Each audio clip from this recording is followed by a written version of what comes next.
এটা কিন্তু কোনো ঢাকা শহর নয়, এটা হলো বাংলাদেশের একটা প্রত্যন্ত অঞ্চল, সেটা হলো রূপপুর পারমাণবিক বিদ্যুৎ কেন্দ্রের কাজের জন্য এটা রাশিয়ানরা এটা গ্রিন সিটি হিসেবে ব্যবহার করে।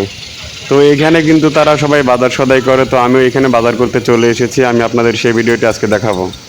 তো আজকে আমার ছুটির দিন, আমিও এখানেই কাজ করি, তাই ছুটির দিনে বেরিয়ে পড়লাম বাজার করার উদ্দেশ্যে। দেখতে পাচ্ছেন আমার পিছনে কত বড় বড় বিল্ডিং, এগুলা কিন্তু রাশিয়ানরা এখানে থাকে, রাশিয়ান ছেলে এবং মেয়ে সবাই কিন্তু এখানে থাকে এবং তারা চাকরি করে। তো বাজারে চলে আসলাম, বাজারে এসে এখানে আমি আমার অনেক কিছু বাজার করতে হবে। আমি পেঁয়াজের দাম জিজ্ঞাসা করলাম, কিছু কাঁচা কাঁচা তরি তরকারি আমাকে কিনতে হবে। তো মাছের বাজারে চলে আসলাম, মাছের বাজারে এসে জিজ্ঞাসা করলাম মাছ কত দাম। মাছওয়ালা দাম বললো, তো আমি এখান থেকে আমি দেখি কোন মাছটা নেব, কনফিউজে পড়ে যাচ্ছিলাম। তো আমার আজকে চিন্তা করলাম আমি এখান থেকে নেবো, কারণ রুই মাছটা কিন্তু ভালো ছিল, তাই রুই মাছ নিলাম। তো এখানে ফলের দোকানদার আছে, এখানেও কিন্তু রাশিয়ানরা এসে বাজার করে। আর এটা হলো হচ্ছে রূপপুর মোড়, এটা ঈশ্বরদীর মধ্যে। এখানে কিন্তু সবসময় ঘন ব্যস্ততার মধ্যে থাকে জনগণ। দেখুন আপনার কত লোকজন দেখতে পাচ্ছেন, কারণ এখানে বাস স্ট্যান্ডও আছে, এখানে বিভিন্ন ধরনের বাস ছেড়ে যায় এখান থেকে। বাস স্ট্যান্ড থাকার কারণে কিন্তু এটা কিন্তু সবসময় জনবহুল জায়গা।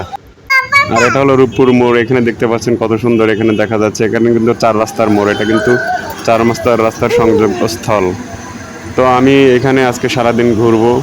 আমি এক জায়গায় যাব, সেটা হলো হচ্ছে ঈশ্বরদী। এখানে ইপিজেড দেখতে পাচ্ছেন, এখানে কিন্তু অনেক শ্রমিক কাজ করে। এটা হলো ঈশ্বরদী ইপিজেড। এখানে কিন্তু যারা গার্মেন্টসে চাকরি করে, এখানে কিন্তু শত শত মানুষ এখানে কাজ করে, কর্মজীবিকা নির্বাহ করে। তো আমি ভিতরে চলে গেলাম, দেখতেই পাচ্ছেন ভিতরে কত সুন্দর ফুল গাছ লাগানো চারিদিকে। তো আমি সেখান থেকে টাকা উঠাতে গিয়েছিলাম এটিএম বুথ থেকে। তো টাকা উঠানোর পর আমি এখন বাসা বাড়িতে ফিরে যাওয়ার জন্য যাচ্ছি। তো এইটার পাশে কিন্তু রয়েছে এই গ্রিন সিটি, আবারও দেখাচ্ছি, দেখুন কত সুন্দর জায়গা এটা। এখানে কিন্তু গ্রাম অঞ্চল, এটা কিন্তু পুরোপুরি শহর না। তো এখানে দেখতে পাচ্ছেন দুটো রাশিয়ান দাঁড়িয়ে আছে। তো আমি বাজার করা শেষে আমি আমার বাসাতে ফিরে আসছি। তো নিরিবিলি পথ এটা দেখতেই পাচ্ছেন। আমি একটু পরে আমি বাসায় চলে গেলাম। তো বাসায় যাওয়ার পর বউ বললো যে আবার বাজারে যেতে, কারণ আমাকে কিছু বিকাশে টাকা পাঠাতে হবে। তাই আমি বাজারে আবার রওনা দিলাম। তো অনেকক্ষণ দাঁড়িয়েছিলাম, একটা হঠাৎ করে রিক্সা আসলাম, এই রিক্সায় করে বাজারে যাচ্ছে আবারও। তো ভিডিওটি ভালো লাগলে সবাই একটু লাইক এবং কমেন্ট করে দিন এবং আমার ব্লগ ভিডিওতে উৎসাহ দিবেন।